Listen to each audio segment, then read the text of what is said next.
ब्राह्मीं च वैष्णवीं भद्रां षड्भुजां च चतुर्मुखां त्रिनेत्रां च त्रिशूलां च पद्मचक्रगदाधरां पीताम्बरधरां देवीं नानालङ्कारभूषितां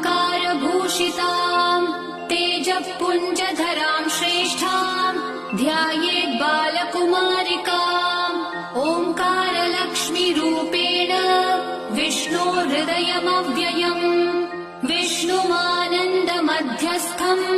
ह्रीङ्कारबीजरूपिणी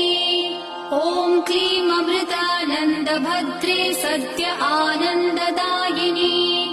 ॐ श्रीं दैत्यभक्षरदां शक्तिमालिनि शत्रुमर्दिनी